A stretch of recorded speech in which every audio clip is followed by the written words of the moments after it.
Isang magandang gabi sa ating mga kabayan dito sa Middle East and the rest of Asia, pati na rin dyan sa Europa.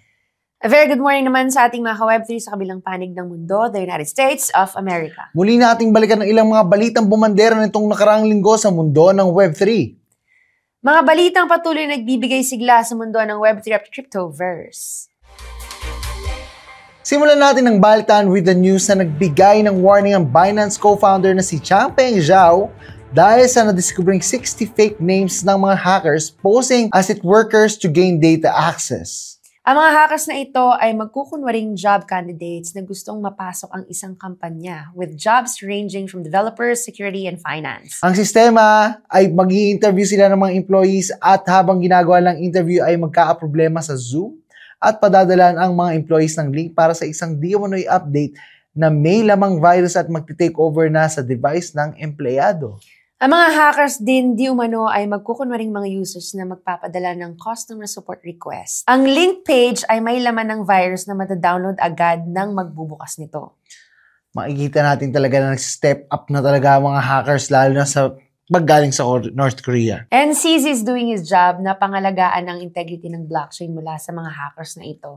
Matatandaan na last year, North Korean hackers stole over $1.3 billion worth of digital asset across 47 incidents. Jackpot ang North Korea, guys. Kaya kayo, laging do your own research.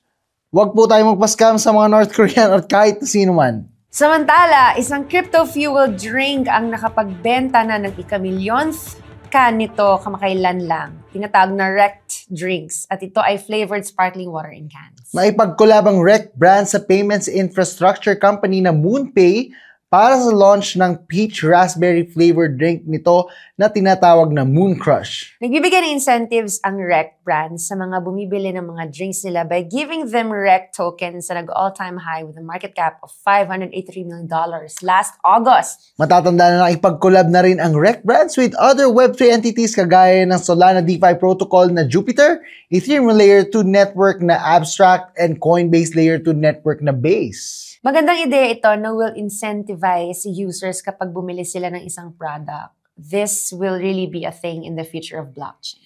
Yes, tokenization is becoming a big part of Web3 experience, kaya naman abangan nyo ang marami pang mga ganitong paggaganap sa mundo ng Web3 in the future. Samantala, gagawa ng aksyon ng social media platform na X sa mga banned users who bribe their way back to the platform. Kabilang di umano sa mga banned users ay ang mga crypto scammers at ang nasabing bribery network ay linked to wider criminal organizations. Dagdag pa ng X, makikipagtulungan ang mga otoridad para labanan ang network na ito.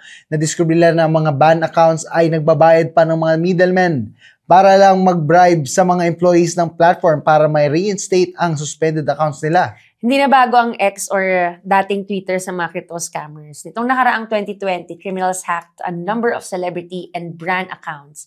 Kasama na ang mga accounts ni former US President Barack Obama, Uber, Apple, at Kanye West. Again guys, lagi namin sinasabi sa Web3 Chronicles, let's do our own research and mag-iingat po tayo sa lahat dahil nga po ang Web3 space ay DeFi, meaning ito po ay decentralized at nahihirapan po tayong makakuha ang mga perang nawawala natin.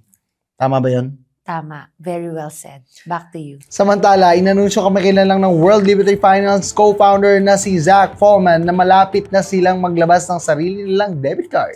Ang debit card umano ay magko-complement sa upcoming retail application ng WLFI which is expected to launch very soon.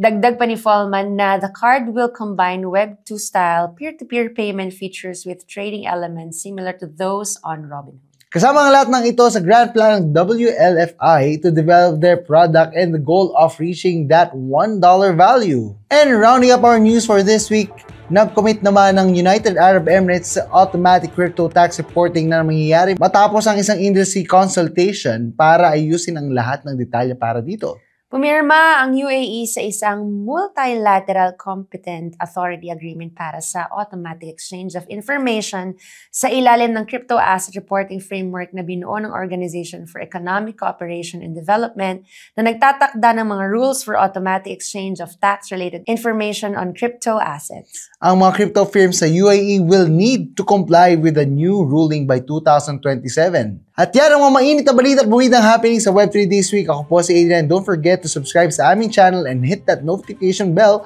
for more updated contents mula sa Pinoy Web3 TV. At muli ako naman si Chris at Two Moons. Magkita-kita tayong muli next week as we give you what's hot and what's trending dito lang sa patuloy ninyong pinagkakatiwalaan pagdating sa Web3 news and happenings. Web3 Chronicles!